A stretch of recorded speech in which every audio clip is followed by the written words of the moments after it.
достоверно фиксировать пятна роликов. Тоже пятна. Да.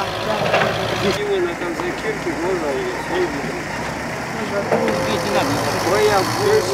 В данный момент мы можем говорить, что в составе Терской комплексной археологической экспедиции работают несколько составных экспедиций. Это Кавказская археологическая экспедиция под руководством Владимира Малачева из Института археологии Российской академии наук. Это головной наш институт.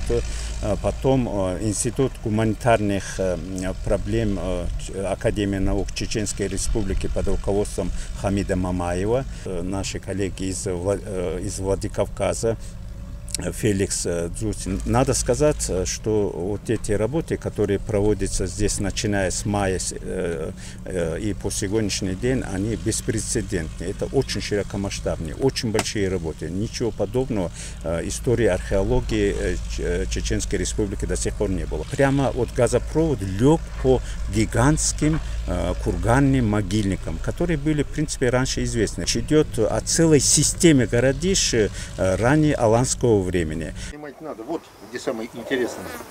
Я предлагаю вам сюда подойти. Отсюда видно лучше. Но сейчас уже не осталось, да, почти? Нет, остается. То есть, грабители же не брали керамическую посуду. Почему? То есть керамическая посуда остается. Она просто часто битая.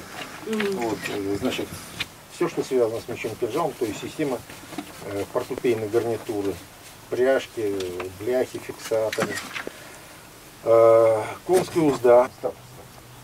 Потому что коня, в общем, под это дело не всегда рубили. Конечно, безусловно. Те находки, которые найдены на территории Чеченской Республики, они поступят в Национальный музей.